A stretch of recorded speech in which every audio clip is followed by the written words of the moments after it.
Welcome to this session. My name is Ben Yor. Today we'll be talking about digital governance, bridging service and efficiency.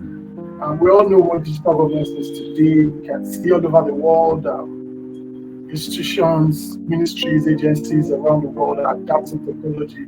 It used to be some kind of conundrum for government services to kind of adapt technology, but we can see today that processes, services, and both of you are now taking the cue behind technology and getting them to make things much more easier, faster, better, and sweet. With me on the panel on this discussion, um, I'm having one of my very good friend and brother of the industry.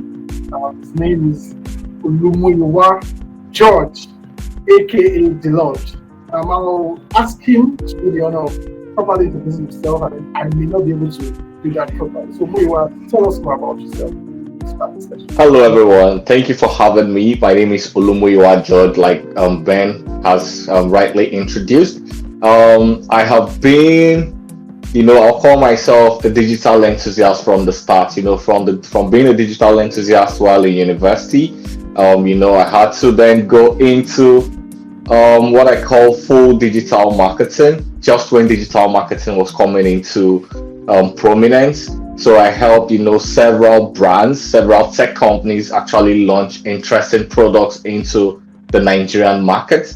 And from that, evolved to various other kinds of organizations, working with media organizations, working with law firms, and even working with a bank to help launch digital products into the Nigerian industry. So I'm very happy to be on the show with Ben today, and I look forward to a fruitful discussion.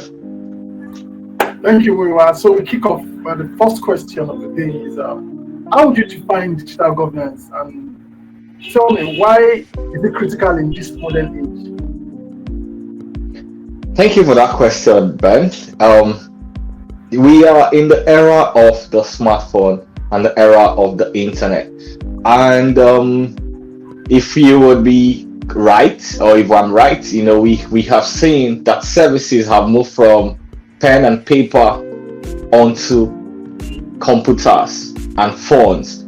And these days, it looks like our whole life is on the internet and on the phone. Let your phone go missing for one day, and it feels like, oh, people can't reach me, I can't send emails, I can't work.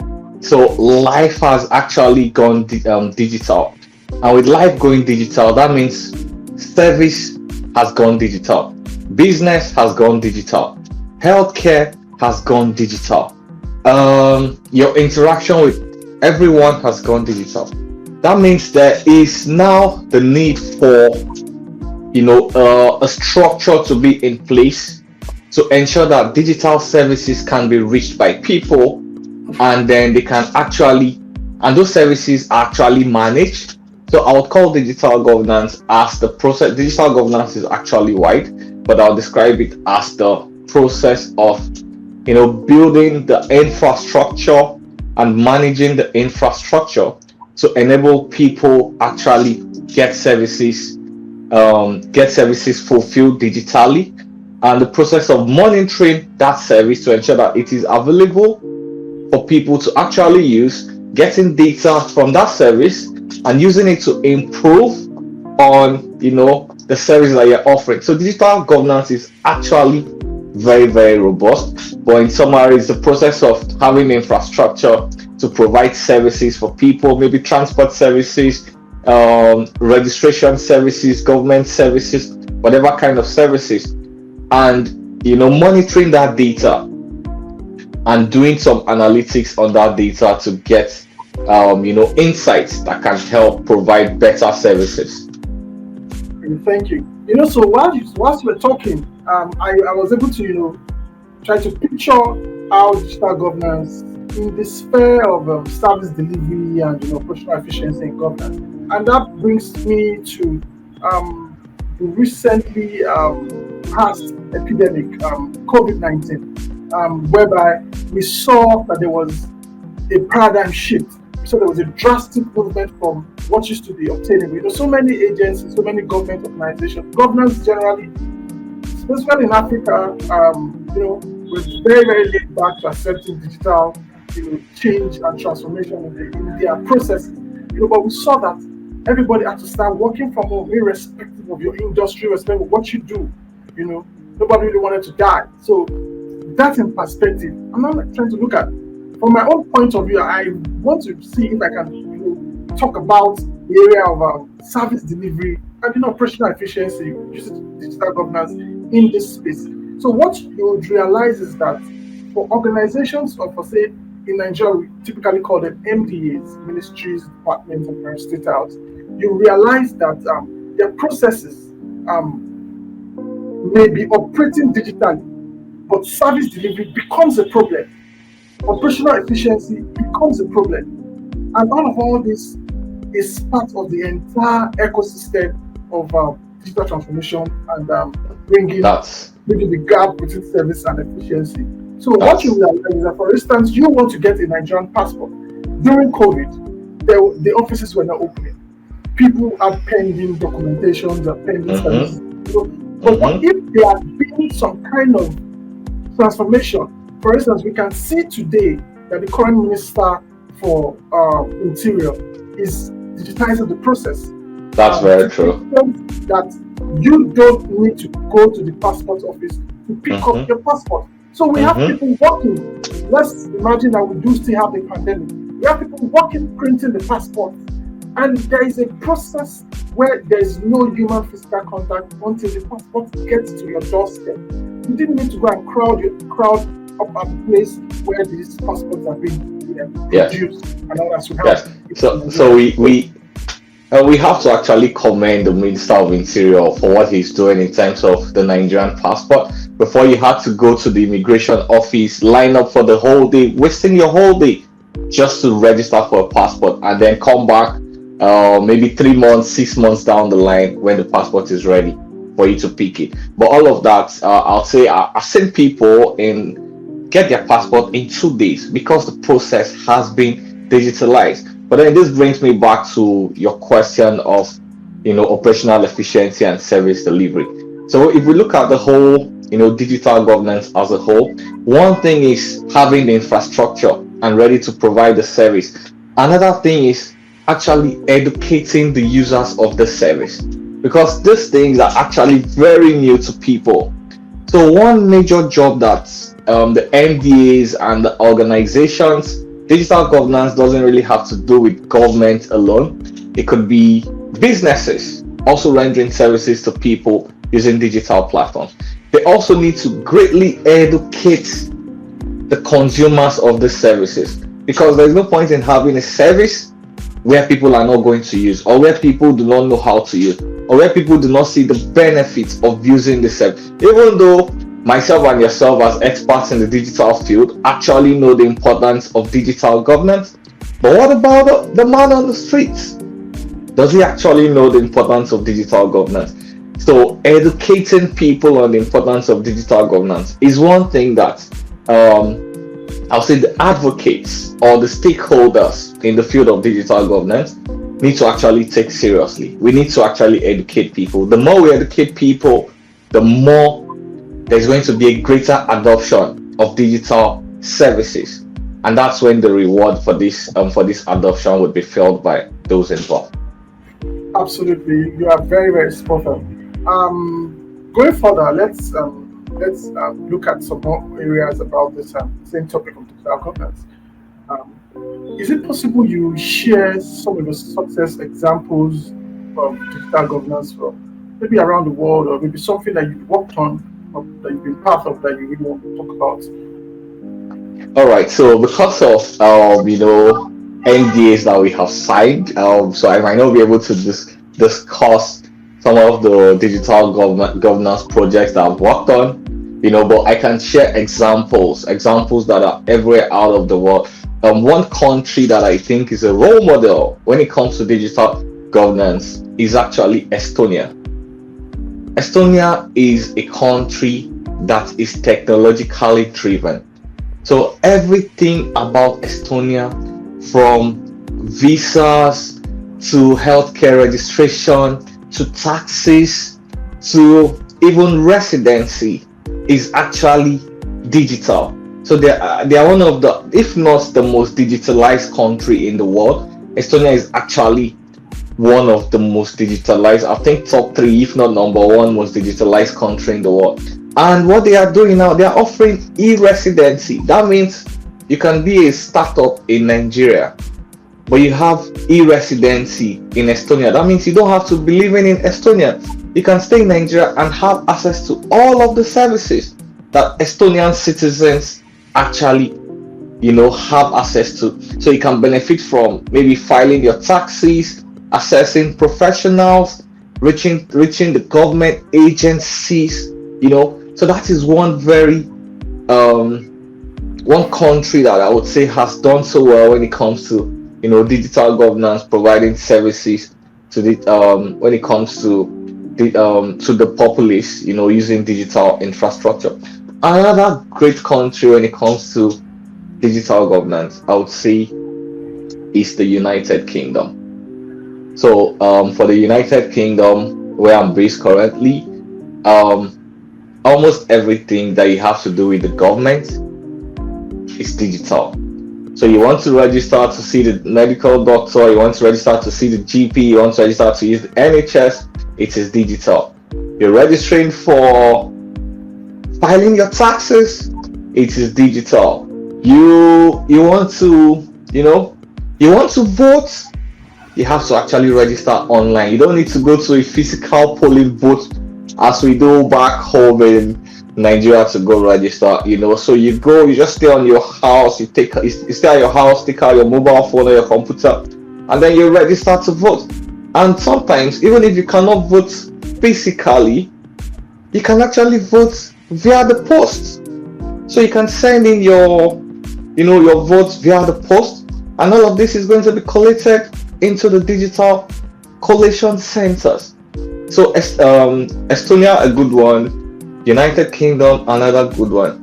Then I would say back home, I'll say Kenya. So we have the M-Pesa. M-Pesa is like mobile money, which has been adopted. They are the most advanced country. Kenya is the most advanced country when it comes to mobile money in the world. So you hardly see people spending cash in Kenya.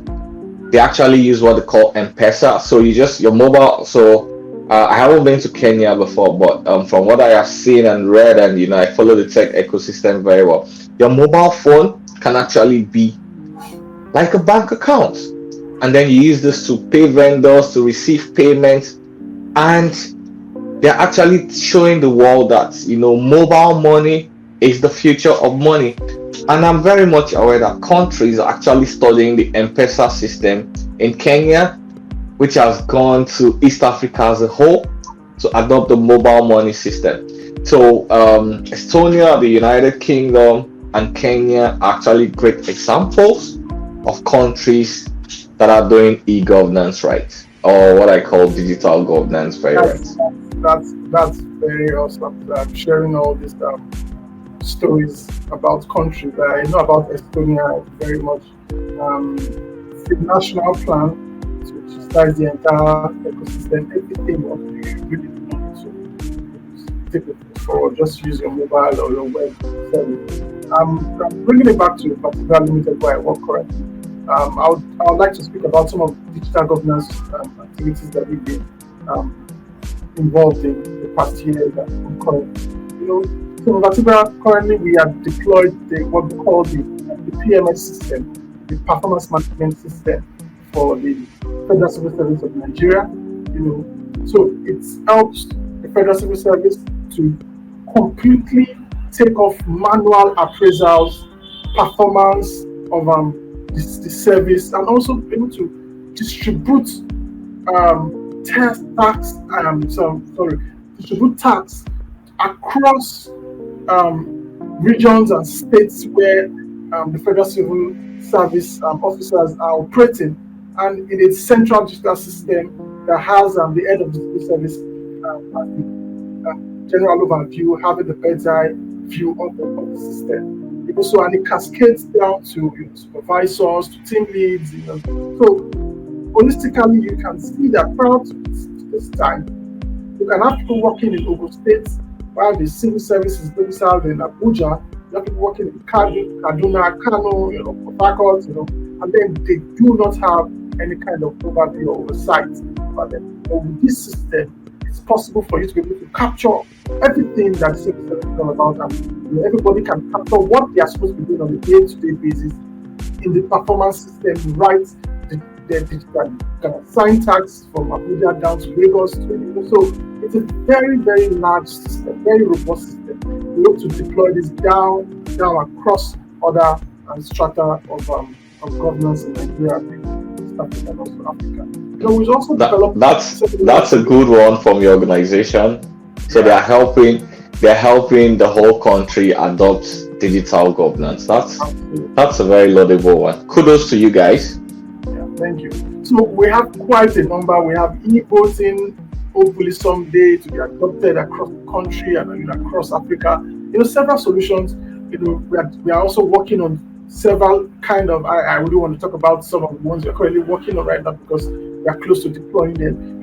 They are many. And then your competitors are watching this. It's still wait for the competitor. So until you go live and you deploy, then that's when you see that the solution is out there. And but then we have the ones that we are currently working on. So I'll give an example.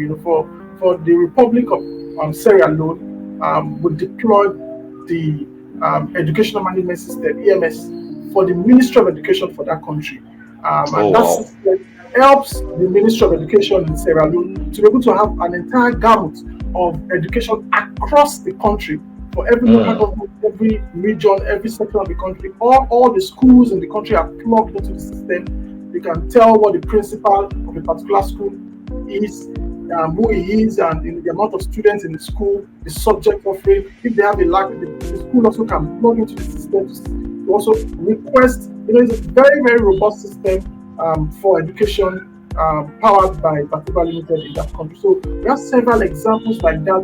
Even in Ghana, we have what we call the DVLA, where we have delivered, we manage and delivered the driver's license solution for the Republic of Ghana, and several other solutions like that we are involved in. So we are currently sitting at the crux of digital governance in Africa. We believe that we can do that. We're also in Kenya delivering solutions currently in Kenya, and we are expected to go to South Africa. So I move on to my next question, Muyiwa.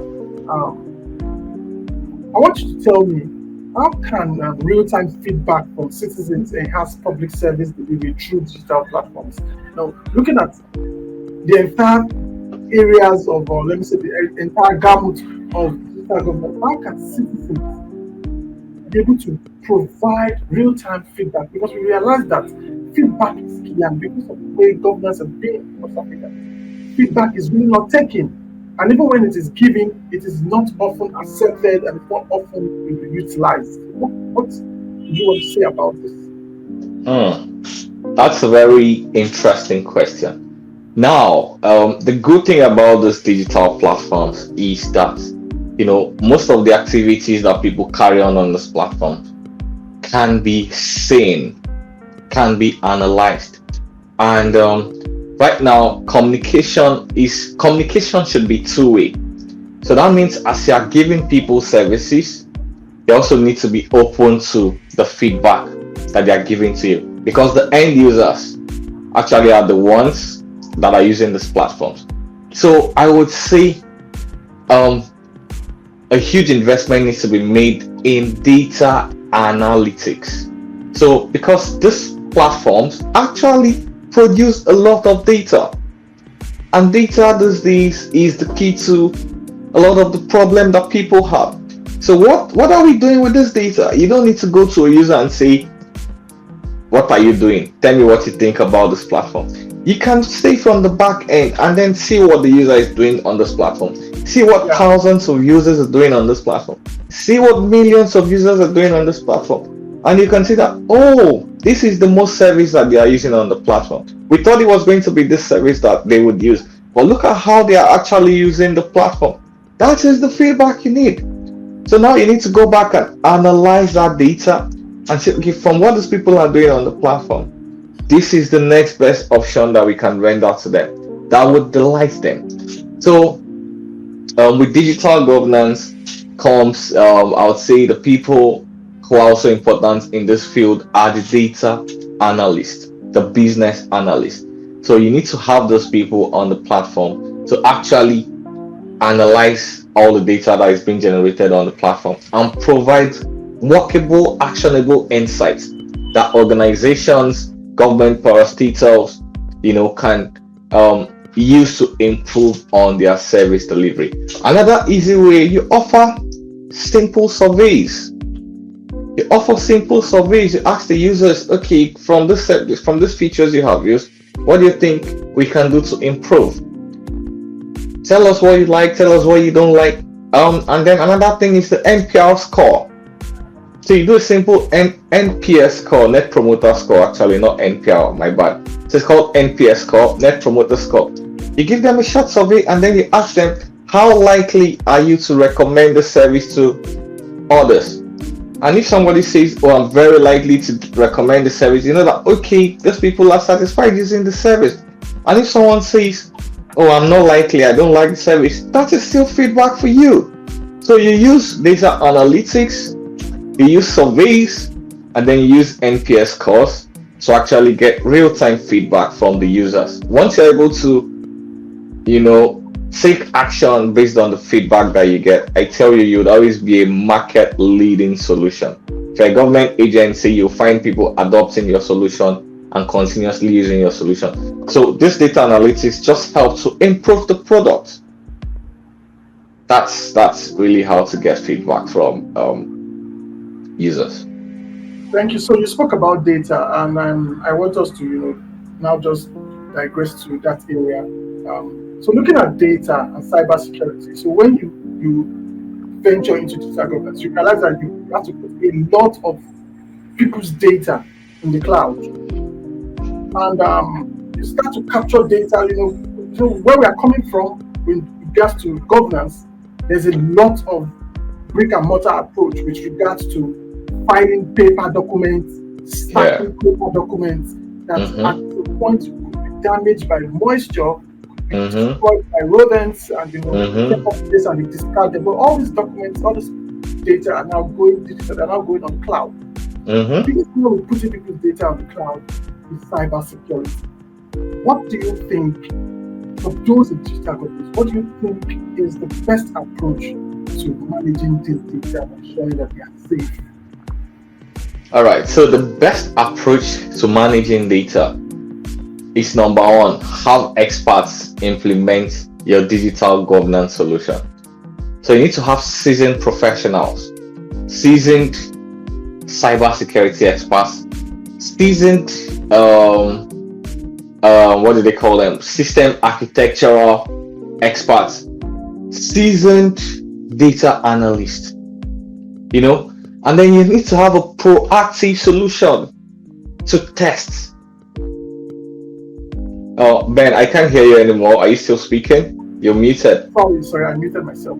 So what you're trying to say here is that rather than governance or institutions, agencies, parastatals, government offices, rather than contract all these items out to some kind of third party that they don't know or they're just meeting, they need to set up in-house systems, recruit people in-house, have their own in-house. Let's say not exactly. There are areas that governments do not have expertise. Well, even if they are contracting it has to be with reputable people in the industry. And then, so government cannot do everything. Government usually even has third parties build solutions and then train people in-house to actually use those solutions. So what I'll say is use reputable contractors to implement your solutions. Then you can also have in-house people that are working with those third parties to monitor the data. So there's data governance. So we're talking about digital governance, but inside of digital governance, there's also data governance, which creates strict rules on how data should be managed, how data should be accessed, who can have access to this data, what can they do with that data, who is monitoring who is monitoring access to this data, who is looking at the logs, who is seeing who logged in to this platform, who's seeing their footprints, what do they do, what are they doing with this data. So all of that are things that needs to be put in place. And there's the GDPR rules in the advanced countries, which talks about data processing, data access, data processing. You even need to give people, you need to make people aware of the kind of data you're taking on them. So you just need to have a framework to keep this data safe so that it doesn't get into the wrong hands. Because once the wrong hands get into, that's another thing. That's that means you're being compromised, you're being hacked, you lose credibility. So you always want to be a reputable organization and just have structures in place to ensure that the data you collect is of high quality and is of high integrity. Yeah, true. Because some government data are actually very or highly classified data. You don't just have to get any kind of hands. As a round up this conversation, I want you to take me through some of your personal endeavors. Let's talk about you now. I know you are into so many things, you wear so many hats. I know about some of the solutions, the escrow service. I want to just talk about the escrow service. Is there a way such a service can also go into that government? Could you say that again, Mr. Ben? So I said I know that you wear so many hats and you do a lot of things. I know one of those is your escrow services that you're working on. Is there a way that can go into digital governance? All right. So what we did for that service is we looked at the markets, and we have seen that this is actually the market. I won't speak so much about the platform because it hasn't been launched into the market yet. Yeah, but we just see that we've seen the need in the market, and what we are doing is promoting trust in that market by the solution we are building. And this can also be implemented in digital governance. We can actually outsource that software or white label the software, to government agencies, and it can be helpful when it comes to revenue collection to ensure that there are no leaks. Because sometimes you go to government parastatals today and then they say pay cash or pay into this bank account. But if you have a unified platform where all of the revenue for that ministry is going, of course the full revenue is collected and is handed to the actual parastatal where that revenue should go. So that's a solution that actually can help governments to ensure that there's integrity when it comes to their revenue generation activities. However, the solution is a B2C solution at the moment. It hasn't been really tailored to the government side, but we're open to talk to government parastatals. So if government parastatals say, okay, how you guys we need some help in this area, definitely we will be glad to come in and help these government parastatals using technology. And also, if you want to find out more about me, you can actually visit my website. It's called Muyiwa Lagos. So you can go to muyiwalagos.com, and then you'll find more things about me. You'll find some of the interesting products that I have built, and you'll find more ways to connect with me. Thank you. Thank you, Muyiwa. It's been a pleasure talking to you. It's been a nice time hearing your perspective on digital governance, and hopefully we have some more collaborations. Hopefully we get to definitely great stuff together. I'm a sucker for collaboration. I believe it's actually the most important part of what we do with technology. And for every nation around the world, this is the only way countries. We see countries creating alliances to stay strong. I don't want to talk about some kind of alliances that I know about that countries are making, but then we see countries are creating block alliances that create them. So same also apply for tech industry, tech individuals, and whatever you do out there. The most important thing right now is that we have to win. And I know that you are a winner. And, we keep winning. Thanks for being part of this session. Hopefully, we convene again with another amazing guest, another amazing story, and to share this whole technology experience together. We learn and grow. Thank you very much, viewers. Thank you. I definitely had a good time here, and I look forward to more conversations like this. Thank you. Cheers, everyone. Take care. Bye.